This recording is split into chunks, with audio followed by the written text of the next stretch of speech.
डोंबिवलीमधील ही महत्त्वाची बातमी। अनधिकृत इमारतींचा मुद्दा पुन्हा एकदा ऐरणीवर आला। डोंबिवलीमधील 65 इमारती जमीनदोस्त होणार आहे। 65 अनधिकृत इमारती कारवाईच्या फेऱ्यामध्ये आहेत। तर न्यायालयाच्या निर्णयानंतर 6,500 कुटुंब बेघर होणार आहे। कोपर येथील साई गॅलेक्सी इमारतीमधील नागरिकांची याचिका कोर्टाने फेटाळलेली आहे।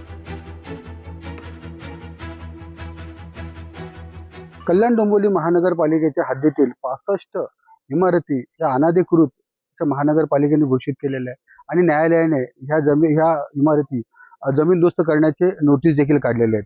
त्यापैकी आपण आता डोंबिवलीतील साई गॅलेक्सी ह्या इमारती समोर आहेत। आपण पाहू शकता या इमारतीमध्ये एकूण 160 कुटुंब राहतात आणि न्यायालयाने हे इमारत जमीनदोस्त करण्याचा आदेश कल्याण डोंबिवली महानगरपालिकेला दिलेला आहे। तरी आता इथले जे नागरिक आहेत, जे नागरिक राहतात ते भयभीत झालेले आहेत की आमची काय चुकी, आम्ही 2019ला ह्या इमारती विकत घेतल्या आणि 2023ला आम्हाला नोटीस आली की ही इमारत बेकायदेशीरपणे आहे। तर नागरिकांची काय चुकी आहेत? ही जेव्हा बिल्डिंग तयार होत होती एका बिल्डरकडून तेव्हा महानगरपालिकेने याच्यावरती काही ऑब्जेक्शन नाही घेतलं आणि ही इमारत तयार झाली। आम्ही महानगरपालिकेने कागदपत्र रेराला दिले, खोटे कागदपत्र, बनावट कागदपत्र हे रेराला दिले आणि मंजुरी करून घेतली आणि आता 2023ला आमच्याकडे नोटीस आलेली आहे की ही इमारत बेकायदेशीर आहे। आता ह्या नागरिकांनी करायचं काय? ते नागरिक जे राहतात इथं भयभीत झालेले आहेत। अशा एकूण 65 इमारती आहेत। त्या 65 इमारतीपैकी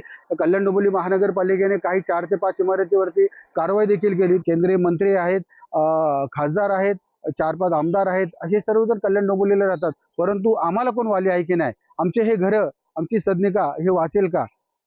याच्याकडे सर्वांचं लक्ष लागलेलं आहे। अशोक कांबळे, लोकशाही, कल्याण। लोकशाही मराठी ऐका, पहा, जागरूक रहा।